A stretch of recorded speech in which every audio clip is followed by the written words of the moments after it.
नमस्कार मित्रों, विद्यार्थियों और सीखने वालों, प्रतियोगी परीक्षा के सभी महानुभाव योद्धाओं।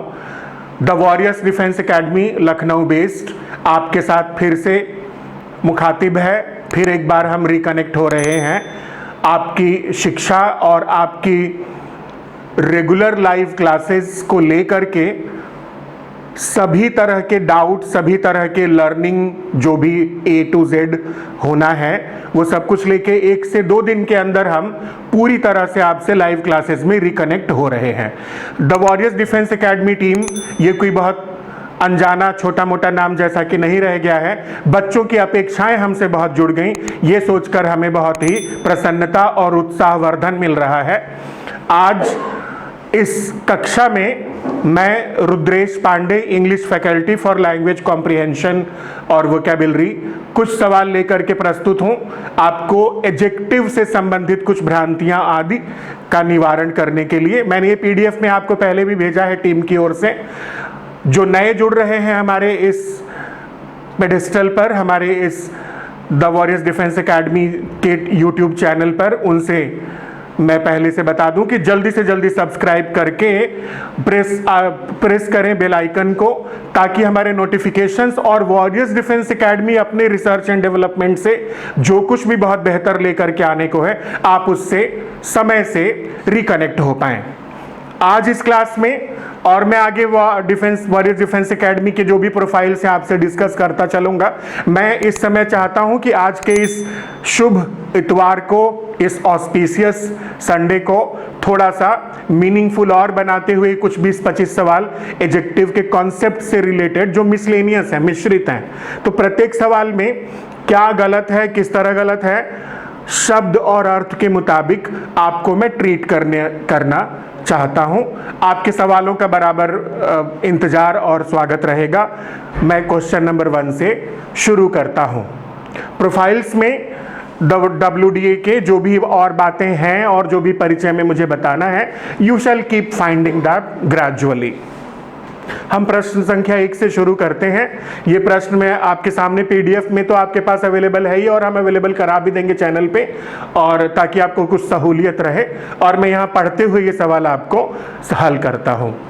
पहला सवाल, grandfather is suffering from Chronicle diarrhoea, और नो एरर अगर उत्तर है तो 5। इस सवाल को पढ़ करके एडजेक्टिव की परिभाषा, एडजेक्टिव के प्रकार, एडजेक्टिव के बहुत सारी बारीकियां, सब कुछ में अगर आप देखें ना तो कुछ भी काम नहीं आ रहा एकदम। और ये बहुत रेगुलर क्वेश्चन है, ये आपकी रेगुलर इंटरेक्शन में आपने सुन रखा है। आपको ध्यान है इस बात का कि क्रॉनिकल तो मैगजीन और रिपोर्ट्स और डायरी और न्यूज़ जो ऑर्गेनाइजेशंस की छपती हैं, उन चीज़ों के बारे में है। इसमें दादाजी परेशान हो रहे हैं, सफ़र कर रहे हैं, कुप्रभाव है उन पर डायरिया का, तो वहाँ मैगजीन का तो कोई मतलब ही नहीं। तो आपने देखा, हम आमतौर पे ये सोचे रखते हैं कि हमारा जो ज्ञान है वो काम आए, बिल्कुल भी नहीं। प्लीज बिलीव मी, जब आपको 50 में से 19 नंबर ला करके मेरिट में पहुंचना, 19-20 पर नंबर लाके, तो ज्ञानवान और बहुत सारे रूल्स का काम नहीं आना होता है। मैं पहले ये बता दूं, हमें सिर्फ क्लिक किया कि नहीं कि क्रॉनिकल तो मैगजीन होती है, बीमारी का नाम तो क्या होता है, क्रॉनिक। यानी यहां पर उत्तर हमारा है 3, और हमारा LE यहां पर नहीं चाहिए, क्रॉनिक वर्ड यहां पर उत्तर में हमें चाहिए। क्रॉनिक यानी प्रोलॉन्ग्ड, इनक्योरेबल, जो बहुत गहरे बीमारी बैठ जाती है या समस्या बैठ जाती है, उसे क्रॉनिक कहते हैं। क्रॉनिकल तो मैगजीन होता है। बात मेरी ध्यान रखिए, हमेशा प्रैक्टिकली वो ये चेक करते कि स्टूडेंट के कान कितने खुले थे तैयारी के समय, उसको ये मालूम है कि नहीं। रेगुलर इंटरैक्शन की बातें पूछते हैं प्रश्नों में। तो chronic inflation, chronic GDP GNP imbalance, chronic झूठा, सबसे कॉमन, यार तू बड़ा क्रॉनिक झूठा है, झूठा है तेरे अंदर, बस अंदर तक है। इस तरह से हमारा उत्तर हो जाता है chronic. I am trying to serve the things in as simple as possible. अगला सवाल, अगर आप रेगुलर तैयारी करने वाले हैं और पहले दिन से भी तैयारी कर रहे हैं तो आज ही लिख लीजिए, ये द मोस्ट टेंटेटिव क्वेश्चंस में से, हालांकि 2500 सवाल इस तरह के हैं। मेनी माइग्रेटरी यानी जो पलायन करके आती हैं चिड़िया, इस सैंक्चुअरी में पहुंच चुकी हैं। तो माइग्रेटरी बर्ड किसी सैंक्चुअरी तक पहुंच चुकी हैं। मेनी आ पे दिमाग जाते ही स्टूडेंट ये सोचता है कि यार मेनी तो होता है, मेनी आ नहीं होता।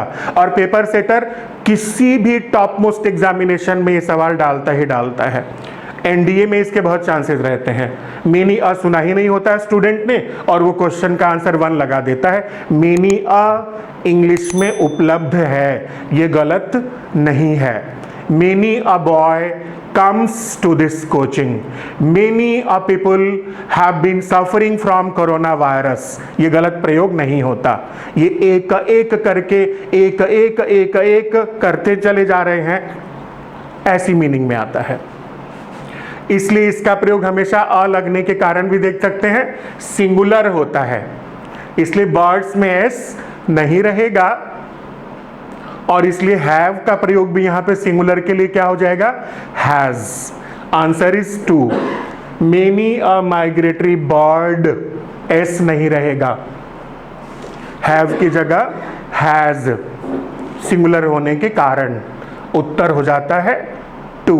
मेनी अ में फिर आपको ध्यान दिला दूं, मेनी अ इंग्लिश में उपलब्ध है। और डिटेल्स हम देखेंगे और मैं इसको लिखित रूप से डिस्कस करूंगा। Question number 3. You may keep my diaries. Please mind the spelling of diaries. Take care. For few days. Few, a few, the few. इनको भी लिखित रूप से डिटेल में हम जो बहुत जल्दी सेशन में पढ़ेंगे।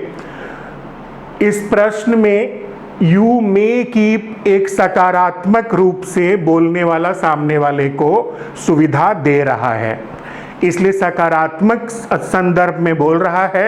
नकारात्मक में अ नहीं लगता।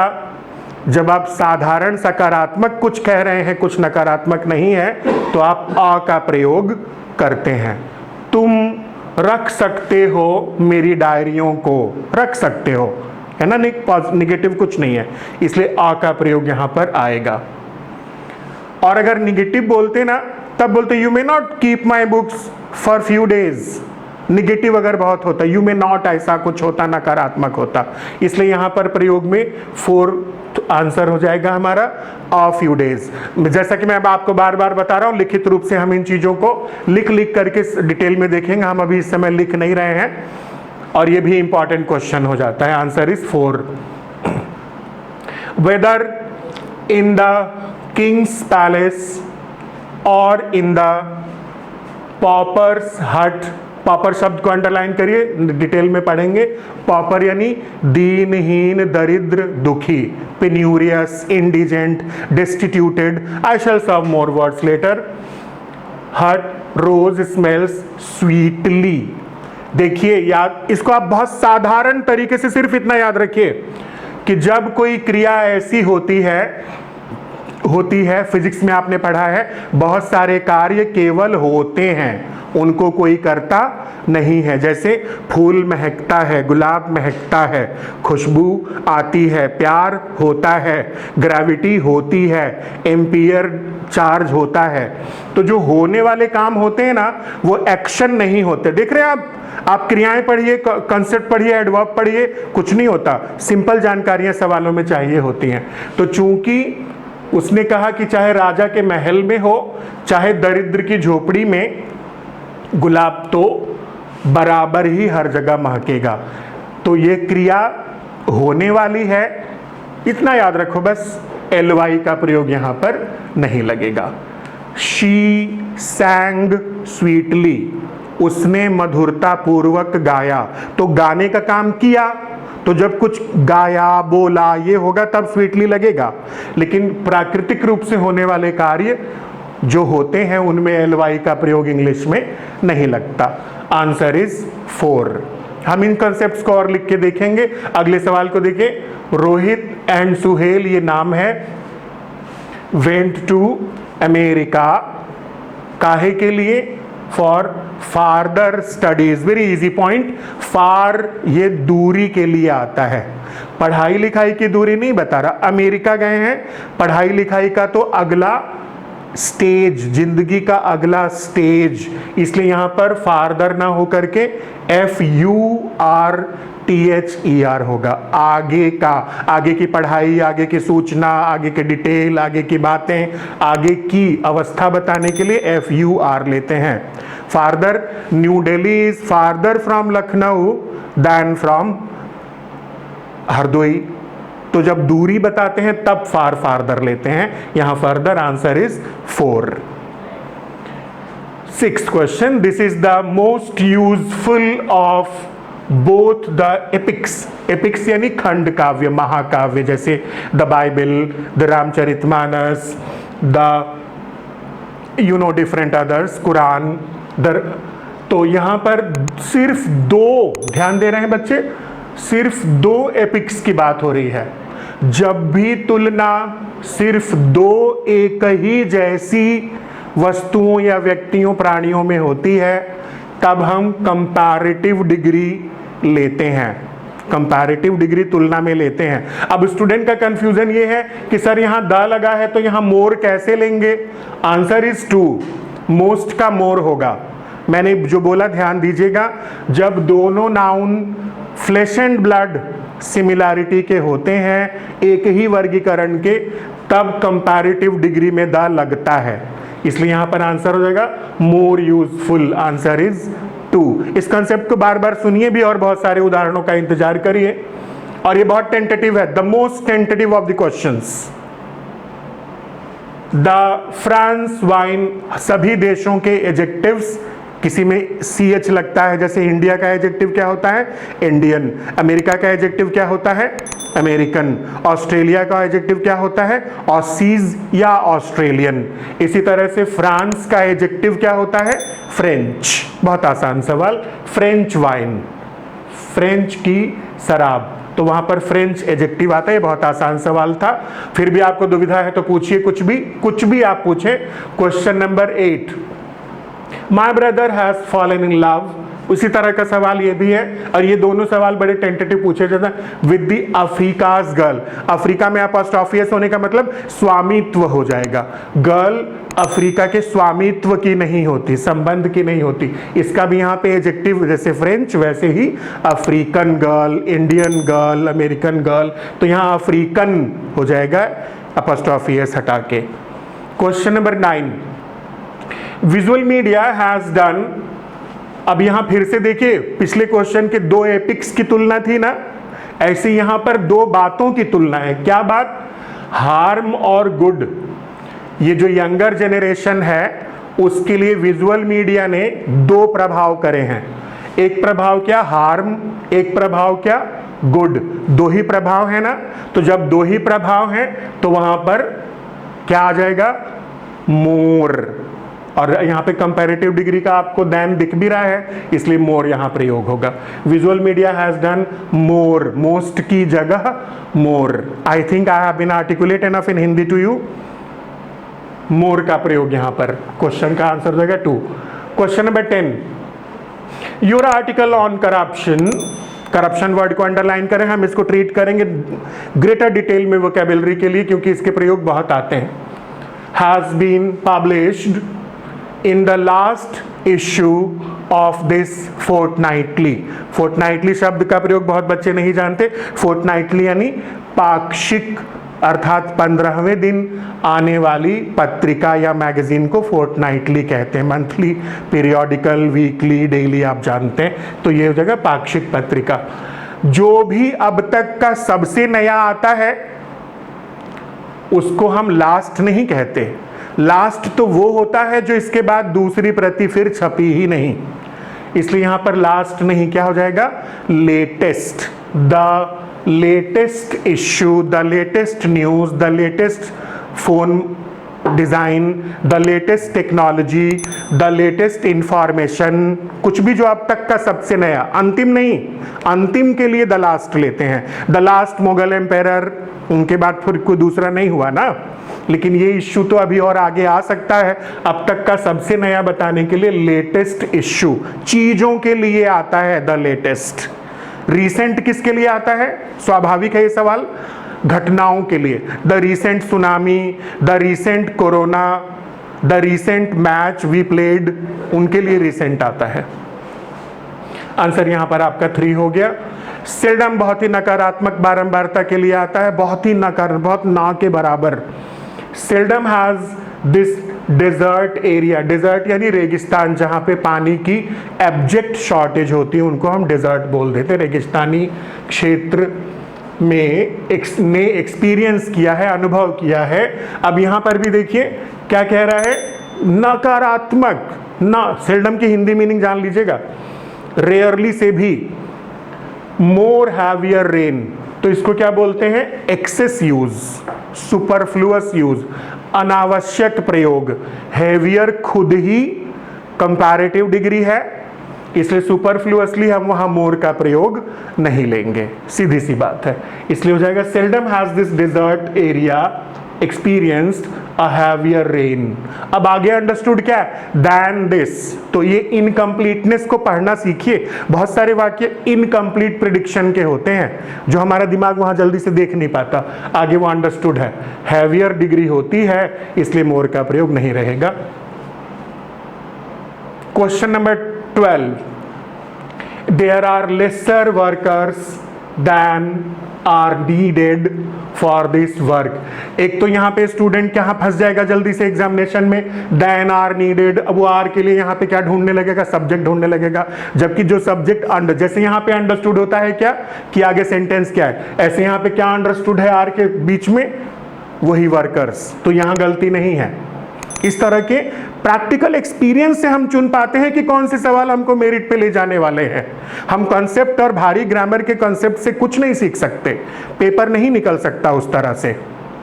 तो यहां पे देखिए धीरे, यहां पे एकदम ज्ञानवान क्या होना है, वर्कर्स तो काउंटेबल नाउन होते हैं, वर्कर्स 1 2 10 20 1000 गिने जा सकते हैं। तो यहां पे वर्कर्स के लिए लेसर का प्रयोग नहीं लेंगे। लेस, लेसर, लीस्ट, तो चीनी के लिए, दूध के लिए जो किलो में जो मापे जाते हैं, करेज के लिए, लव के लिए, साहस के लिए, उनके लिए लेस आता है, अनकाउंटेबल नाउन के लिए। तो यहाँ पे वर्कर्स के लिए लेसर की जगह फ्यूअर, FEWER लेंगे यहां पर। और ये बहुत ही अच्छा क्वेश्चन, फिर से सवालों में जो चीज फंसने वाली है वो मैं थोड़ा थोड़ा अंडरलाइन कर रहा हूं, लेखनी के साथ, लिखने के साथ साथ और डिटेल हम बहुत सारा आपको देंगे। Question number 13, mister Ranjan Roy was appointed the chiefest of the army staff the day before. पहले वाले दिन उनको आर्मी स्टाफ का चीफ सुना गया। ये भी बहुत सिंपल है, chief, principal, head, provost, monitor, ये जो भी होता है, जहां भी होता है, वो एक होता है, अपने आप में एब्सोल्यूट पोस्ट होती है, उसकी कोई कंपैरेटिव पॉजिटिव डिग्री नहीं होती, और इसलिए यहां पर चीफ होगा। बहुत आसान सवाल, answer is 2। Question number 14, of the 3 writers Sahni, Bedi and Amrita Pritam, the latter is my favourite. अब यहाँ मैं 14वें सवाल को अगले किसी न किसी वीडियो में जल्दी लिख करके और बताऊंगा। यहाँ हमें अंतर ये जानना होता है कि जब सीरीज मैथमेटिक्स की तरह है, जब सीरीज 3 या 3 से ज्यादा के नाउन की होती है तब हम पहला, दूसरा, 3 हो तो द लास्ट, 4 हो तो चौथे को द लास्ट, 5 हो तो 5वें को द लास्ट, ऐसे लेते हैं। लेकिन यहाँ पर तो आप क्या देख रहे हैं कि 3 ही है, तो 3 ही में लास्ट नहीं बोला जा सकता, 3 ही में तीसरे को आप क्या बोलेंगे, द। 3 ही जब आप ले रहे हैं, मैंने अभी बताया कॉन्सेप्ट, थोड़ा मैं स्लिप कर रहा था, 3 ही जब ले रहे हैं तो लास्ट वाले को द लास्ट बोलेंगे। फिर जानकारी की बात क्या रहेगी कि लैटर क्यों गलत है। लैटर फॉर्मर के साथ यूज होता है, वो तब यूज होता है जब सिर्फ 2 नाउन हो। मान लीजिए यहां पे दिया होता साहनी और बेदी, साहनी एंड बेदी, तब हम यहां पे लैटर रहने देते। फॉर्मर लेते तो बेदी साहनी होते और लैटर लेते तो बेदी, पर यहां तो 3 दे दिए गए हैं, तो तीसरे को हम अमृता प्रीतम को द लास्ट कहेंगे। 2 की series farmer the former the latter, 3 की सीरीज तीसरे को द लास्ट, चौथे को द लास्ट, और लिखित रूप से देखा जाएगा। बहुत इंपॉर्टेंट पॉइंट और इंटरेस्टिंग पॉइंट इंग्लिश लैंग्वेज का। प्रश्न संख्या 15, between the two evils, evils यानी बुराइयां, जैसे करप्शन, ब्राइबरी, सिनिस्टरिज्म, बुचर करना, slaughtering and all that, evils. दो बुराइयों के मध्य, दो ही की बात हो रही है। फिर से ये कंसेप्ट अगर मैं एडजेक्टिव कभी पढ़ाऊं, 30 सवाल 25 सवाल पढ़ाऊं, तो ये कंसेप्ट मैं 3 बार लेता हूं कम से कम। याद रखिएगा, ये सवाल बहुत टेंटेटिव होता है। दो बुराइयों के मध्य एक बुराई, ये वन किसके लिए आया है? दो बुराइयों में से एक को दिख रहा है, इसीलिए हैज लिया है, दोनों नहीं, दोनों में से एक। One has to choose the least evil. फिर से डिग्रीज ऑफ कंपैरिजन का ज्ञान। लीस्ट कब हम लेते हैं? जब कम से कम 3 में से एक चुने, ठीक है? तो इसलिए हमें तो 2 ही बुराइयां ली है ना, इसलिए वन यानी कोई भी चुनता है, किसी को भी चुनना होगा, हैज टू, एक बुराई को। तो 2 में से एक के लिए कंपैरेटिव डिग्री लेंगे, सुपरलेटिव डिग्री नहीं। अब कंपैरेटिव, सुपरलेटिव, पॉजिटिव एक बार में बोल देता हूं। Positive degree little, comparative degree less, superlative degree least. इसके और भी कई पहलू हैं जो बिना लेखनी के इस समय डील नहीं कर सकता, अगली मुलाकातों में करूंगा। बाकी 25 सवाल नीचे जो रह जाएंगे, इसलिए 2 ही में से एक की बात हो रही है, तो क्या हो जाएगा? Less evil, LESS, less.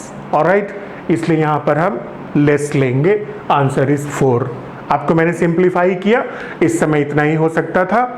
Question number 16, question number 16 को ध्यान से देखिए। These kinds of error is very common. इस तरह की, दीज काइंड्स ऑफ यानी इन प्रकार की। तो आप देख रहे हैं ये कॉमन कह रहा है ना, इस तरह की एरर जो है बड़ी कॉमन है। कॉमन यानी जहां तहां, हर जगह, कागज में, बोलने में, सुनने में सुनाई दे जाती है। कौन दे जाती है? एक वो जो एरर है इंग्लिश लैंग्वेज में, कोई भी एक है, तो वो एक कोई एरर है ना जो कॉमन है, वो एक कोई एरर है ना जो कॉमन है। कॉमन फ्रेंड, तो कॉमन फ्रेंड का मतलब दीपक है, वो कॉमन हो जाएगा। किसका किसका? रुद्रेश का फ्रेंड, गुलाब सर का फ्रेंड, दीपक दूसरे सर वाले का फ्रेंड, कईयों का। तो कॉमन अर्थात एक ही जो हर जगह होता है। तो एक ही गलती के लिए यहां पर क्या हो जाएगा? This kind of, this kind of, एक ही गलती। कॉमन यानी एक ठो, वन। प्रश्न संख्या 17, 17वें को मैं पढ़ता हूं। No fewer than 5 liters of milk can be put in this container. 5 litre से कम दूध इस वाले कंटेनर यानी डिब्बे में नहीं रखा जा सकता। तो अब आप यहां क्या देख रहे हो? फिर से अभी कलेक्टिव, अभी हमने नाउन्स की बात की थी ना, तो जो नाउन काउंटेबल होते हैं उनके लिए लेस लिया जाता है। दूध का लीटर या जो भी आयतन है गिनना काउंटेबल नहीं होता, वो संख्या काउंटेबल है, दूध काउंटेबल नाउन में नहीं जाएगा। इसलिए क्या हो जाएगा? नो लेस देन, याद रहे। फ्यू, फ्यूअर, फ्यूएस्ट, किताबें, लोग, लैपटॉप्स, घड़ियां, गिनने के लिए फ्यू, फ्यूअर, फ्यूएस्ट, और मापने और तौलने के लिए लेस, लेस, लीस्ट। इसलिए नो लेस दैन, फ्यूअर की जगह। प्रश्न संख्या 18, this is certainly the recent news. अब तक का सबसे नया, ये मैंने सवाल 50 सवालों में 2 बार रिपीट किया है आपको। रिसेंट न्यूज, न्यूज अर्थात जो अब तक की सबसे नई समाचार आया है, अब तक का सबसे नया समाचार जो आया है, तो उसके लिए हम क्या लेंगे? लेटेस्ट। यही वाला निश्चित रूप से सबसे नया समाचार है, सबसे नया समाचार है, एक के लिए है ना, इसलिए the latest news we have received, नई दिल्ली से जो हमने रिसीव की है, जितनी भी न्यूज़ उनमें से ये वाली लेटेस्ट है। न्यूज़, गाड़ी का मॉडल, कुछ भी जो अब तक का सबसे नया आता है वो रीसेंट नहीं, लेटेस्ट होता है। रीसेंट घटनाक्रम के लिए आता है, recent world cup, recent storm, recent fight between you friends, recent corona. Question number 19, among all the magazines on the shelf only one was interested। among all the magazines अर्थात magazines जो shelf पर, अलमारी पर बहुत सारी magazines थी। among का मतलब 3 या 3 से ज़्यादा थी। उन मैगजीन्स में से ओनली वन वॉज इंटरेस्टेड। ये पास्ट पार्टिसिपल वाला एडजेक्टिव और प्रेजेंट पार्टिसिपल वाले एडजेक्टिव का अंतर है, जो आप थ्योरी की क्लास में बहुत डिटेल में मेरे साथ पढ़ेंगे हिंदीफिकेशन के साथ। यहाँ पर ध्यान दें, I am interested, you are interested, India is interested. Interested, boiled, laminated, cooked, pressed, ironed, dyed, ये सभी प्रभाव जो लिए जाते हैं उनके लिए आता है। यहाँ तो मैगजीन की विशेषता बतानी है ना, कि जो इतनी सारी पढ़ी थी उनमें से केवल एक ही इंटरेस्टिंग थी। मूवी इंटरेस्टिंग थी, मैगजीन्स में से केवल एक इंटरेस्टिंग थी। बहुत सारी किताबों में से एक इंटरेस्टिंग थी, बहुत सारी ड्रेसेस में से एक इंटरेस्टिंग था। तो जो प्रभाव लिया जाता है वो ईडी थर्ड फॉर्म वाला होता है। यहाँ तो प्रभाव मैगजीन में क्या है, विशेषता बताई जो जाती है वो आईएनजी वाले से बताई जाती है। याद रहे वॉज के बाद इंटरेस्टिंग होगा, और ये इंटरेस्टिंग, बहुत जो बिलो एवरेज बच्चे हैं क्रिया ना समझें, ये इंटरेस्टिंग यहाँ पर एडजेक्टिव है। मैच इंटरेस्टिंग है, मूवी इंटरेस्टिंग है, लव अफेयर इंटरेस्टिंग है, मामला इंटरेस्टिंग है, किताब इंटरेस्टिंग है। विशेषता बताने के लिए आईएनजी, प्रभाव बताने के लिए interested. I am interested in the book, you are interested in the neighbour and all that. और डिटेल में देखेंगे, पार्टिसिपल्स में तीनों पढ़ेंगे। Question number 20, your job at the bank, ये सिमिलर है, 2 लैंग्वेज में मैंने दे दिया है। ऐसे ही जॉब भी, जॉब जो होगी वो रियली, अगली लाइन को जो हम लेते हैं, वो जो जॉब है वो उसकी विशेषता बताने के लिए वो कैसी होगी जॉब, बोरिंग होगी। इस थोड़ा और ऊपर ले रहा हूं तो देखते हैं जॉब कैसी होगी, बोरिंग होगी। इसे ऊपर ले रहा हूं मैं अभी जरा सा, और अगले पेज में।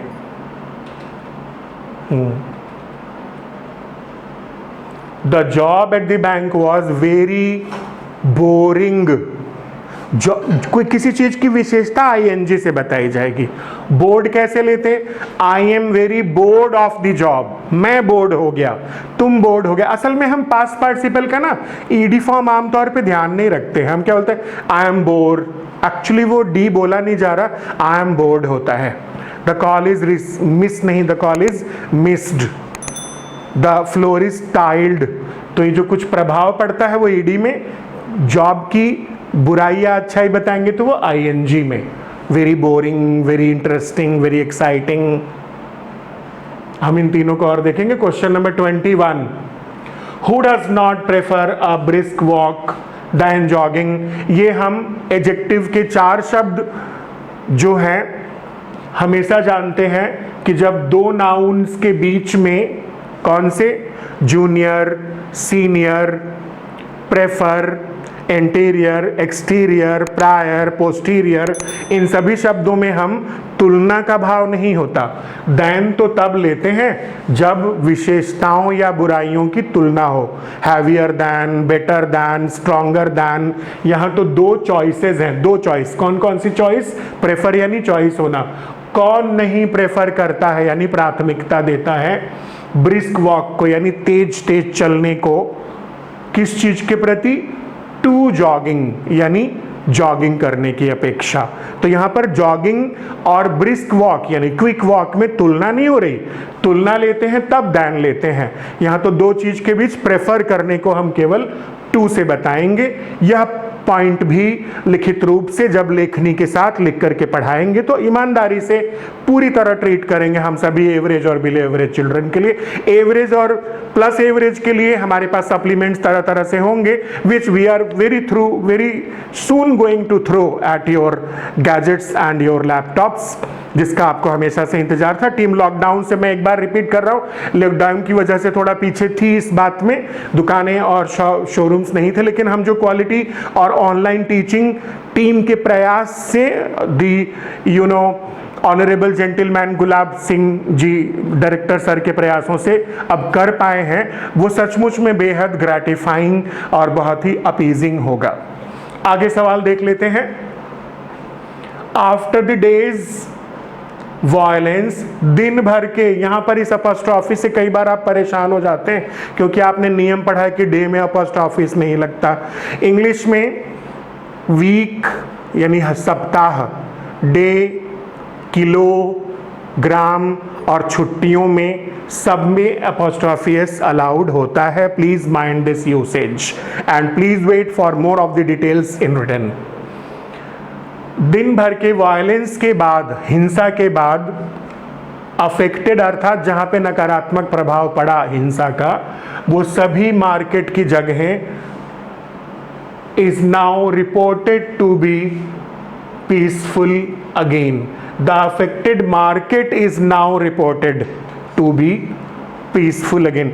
फुल, ये बहुत ही बारीक इंटरैक्शन का पॉइंट है, कहीं किताबों में लिखा हुआ नहीं मिलेगा, इसलिए सवाल ये बार बार पूछा जाता है। पीसफुल एक स्टेट ऑफ माइंड होता है। सही एजेक्टिवल्स, एजेक्टिव एक चीज होती है, एजेक्टिवल पेपर सेटर पूछ रहा है हर जगह। पीसफुल मैं हूं, पीसफुल परिवार है। जो जगहें वगैरह होती हैं वो पीसफुल नहीं होती, वो एट पीस होती हैं। The market is at peace. After all the tsunami, the area is at peace. After all the volcanic eruptions, the area is now at peace. तो बेहतर एडजेक्टिव होगा it is reported, अर्थात इसके बारे में सूचित किया जाता है कि मार्केट at peace again, फिर से शांति की स्थिति में आ गया है। कृपया और अधिक फिर भी इस बात को बताने के बाद, क्योंकि किताबों में लिखित नहीं मिलता, आपके सवाल तरह तरह से, जिस तरह से भी आप हो, आप भेजें इस वाले पॉइंट के बारे में। Between all the boys in the class, हम ये क्वेश्चन नंबर 23 पे ले रहे हैं। दो लड़कों के मध्य, हालांकि बहुत ही रेगुलर क्वेश्चन है, मेरे ख्याल से तो एक बिलो एवरेज कैंडिडेट जिसने नया नया पढ़ाई शुरू भी किया है वो प्रीपोजिशनल के इस यूसेज को जानता है कि ऑल द बॉयज, अगर नाउन दो हैं तो बिटवीन लेते हैं। यहां तो ऑल द बॉयज 3 या 3 से ज्यादा ही माने जाएंगे, इसलिए बिटवीन का प्रयोग ना लेकर के क्या हो जाएगा, अमंग ऑल द बॉयज। फिर भी मैं इस सवाल को पढ़ दे रहा हूं। सभी लड़कों के मध्य कक्षा में राकेश जो है वो सबसे ज्यादा इंटेलिजेंट है, तो बिटवीन तो 2 के लिए आता है, इस पे बहुत टाइम लगा। या आप चाहें तो अमंग ऑल द बॉयज, दूसरा भी आप लिखें और हम बाद में लिखवाएंगे ऑफ ऑल द बॉयज, या तो अमंग ऑल द बॉयज या of OF all the boys, between तो 2 के लिए आता है। Question number 24, weather. वेदर को आप ना हिंदी में पढ़ लो, क्योंकि मैं ज्यादातर पाता हूं ना 80% स्टूडेंट वेदर को जो है चाहे वगैरह के हिंदी के सेंस में लेते। मैं शुद्ध हिंदी आपको बता देता हूं। चाहे वह पीयूष रहा हो सिर्फ चाहे लिखने से काम नहीं बनेगा, क्योंकि चॉइस है। चाहे वह पीयूष की बात हो, चाहे पीयूष रहा हो, है ना, लेकिन यहां पे तो पीयूष के बारे में एक ही बात ले रहे हैं। तो पीयूष चाहे क्वालिफाई करेगा या कि क्वालिफाई नहीं करेगा, जब भी वेदर आए तो 2 चॉइसेस अपने आप दिमाग में ले आइए। I don't know whether she comes और नॉट, या तो आएगी या तो नहीं आएगी। तो यहां पर पीयूष के ही बारे में 2 चॉइसेस हैं। पीयूष क्वालिफाई करेगा अर्थात पास होगा, उत्तीर्ण होगा प्रिलिमिनरी अर्थात प्राथमिक टेस्ट में, इज डाउटेड। तो डाउटेड फिर से पास्ट पार्टिसिपल हो गया ना, डाउट किया जाता है, किया नहीं जाता है, डाउटफुल है, अवस्था FUL से, ऐसे रट लो, इतने से बात बन जाएगी आपकी। अवस्था को FUL से। और ये साइकोलॉजिकल अवस्था ना लोगों के दिमाग में है ना, ये डाउटफुल है, डाउटेड नहीं, ये गलत प्रयोग अक्सर आ जाता है। तो आंसर आपका 4 हो गया। मैंने और यहाँ पे डाउटेड की जगह डाउटफुल स्टेट ऑफ माइंड के लिए वेदर का प्रयोग, 2 चॉइसेस आ जाती हैं, या तो पास होगा कि फेल होगा, डाउटफुल है ये situation. 4 Question number 25. If you, very interesting question. I've always found this question very fascinating. If you want to be healthy, you should be more careful about your diet. Now see, healthy होना हमेशा अपेक्षाकृत होता है। आप दुबले पतले हैं कि आप बहुत मोटे हैं, that is not health. Healthy होना यानी विगर होना, यानी अगर आप बहुत एक्सरसाइज कर रहे हैं, डाइट कर रहे हैं, अच्छा खाने की कोशिश कर रहे हैं, तो अपेक्षाकृत अधिक अच्छा हेल्थ पाना चाहते हैं ना। हेल्दी तो आप होते ही होते हैं। हेल्दी का अपोजिट भी याद रखना, डिजीज्ड होता है। तो हेल्दी होने का मतलब, और मोर केयरफुल उसने कहा है ना, तो मोर केयरफुल का मतलब डाइट और अधिक करो, यानी हेल्थ तुम और भी अच्छा, अपेक्षाकृत अच्छा चाहते हो। Very interesting question. इसलिए यहां पर if you want to be healthy नहीं, हेल्दियर, TH के बाद Y हटाकर IER। हेल्थ हमेशा अपेक्षाकृत और भी सुदृढ़ हो, इसलिए डाइट और एक्सरसाइज की जाती है। दुबले पतले होने और मोटे होने का हेल्दी होने से कोई मतलब नहीं। इस सवाल पर मुझे उम्मीद है कि आप और बहुत सारे क्रॉस क्वेश्चंस भेजेंगे।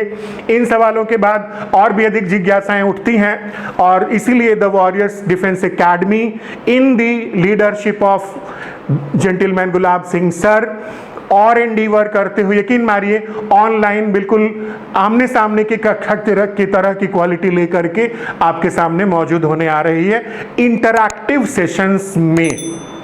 मैं फिर से कह दूं, सब्सक्राइब करना और बेल आइकन को प्रेस करके हमारे नोटिफिकेशंस के साथ टच में आ जाना, इन चीज़ों को ना भूलें। मैं ये भी बताना चाहूँगा कि अंत में एक बार, हालांकि बीच में भी मैंने कहा, रिपीट करना चाहूँगा कि देर आए थोड़ा सा लॉकडाउन के कारण, और कोई वजह नहीं थी, लेकिन हमारे connections live in online classes में बेहद प्रिपरेटरी और बेहद एडवांस प्रिपरेशंस के होने वाले हैं। Kudos to your learning, happy learning, please be with us and entertain yourself with more amusing and enlightening classes available to you. और भी अधिक शिक्षाप्रद और भी अधिक रिजल्ट के करीब ले जाने वाली क्लासेस के साथ हम ऑनलाइन बेहद जल्दी मौजूद होने वाले हैं। नमस्कार टू एवरीबॉडी।